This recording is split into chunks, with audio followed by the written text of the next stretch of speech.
Have you ever stopped to think about language? I mean, what if it didn't just describe your world? What if it actually built it?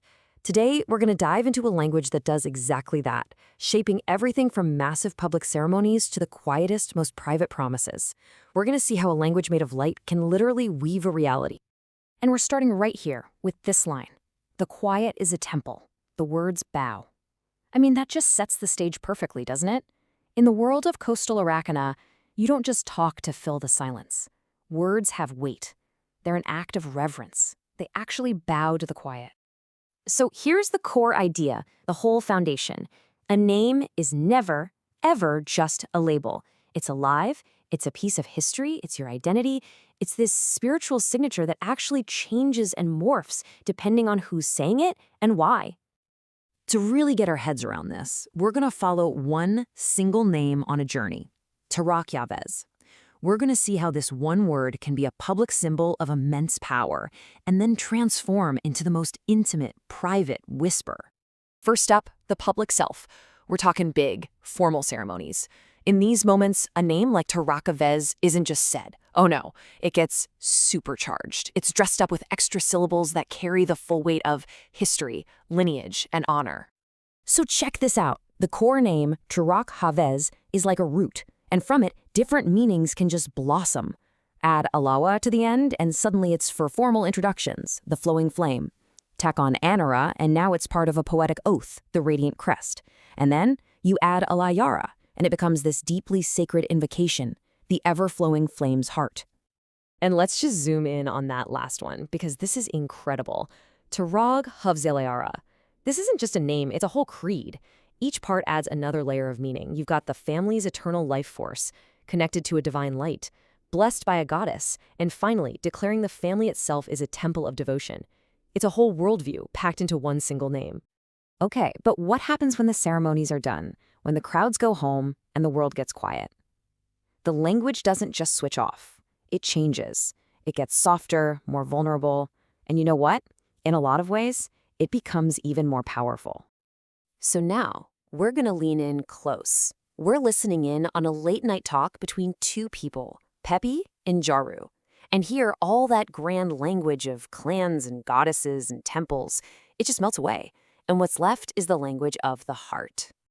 Listen to what Pepi says here.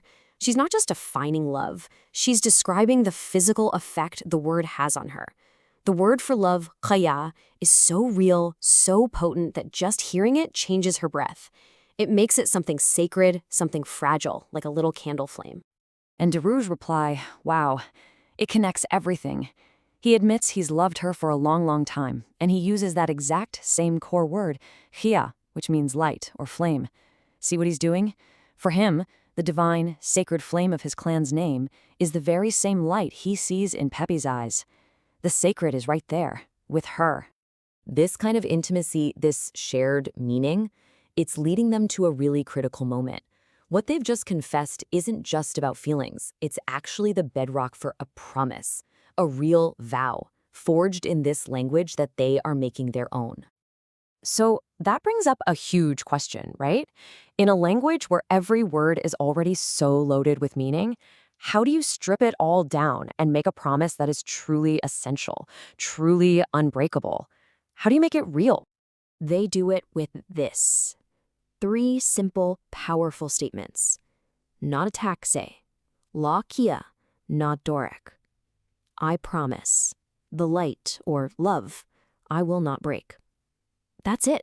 It's direct, it's absolute, and it's deeply, deeply personal. This isn't a vow made for a crowd.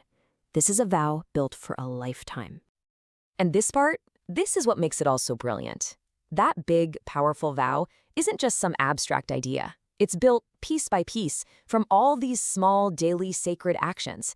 A hand squeeze when words aren't enough, touching foreheads on a hard day, a shared laugh, forgiving, choosing each other again and again.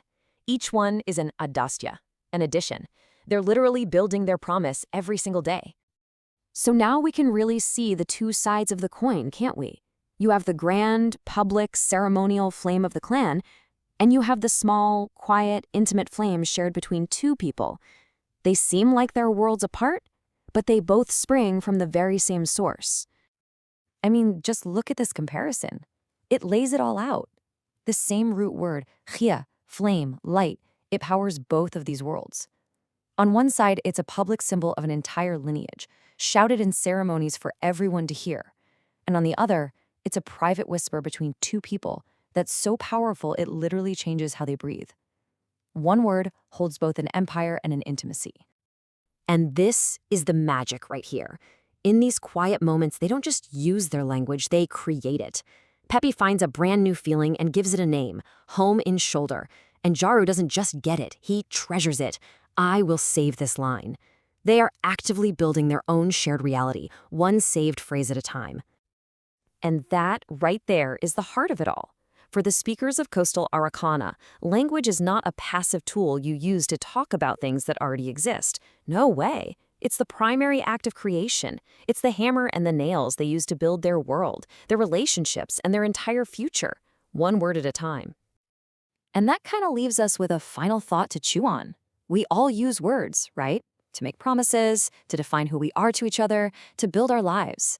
So if you truly believed, deep down, that your language was literally building your world, what would you promise?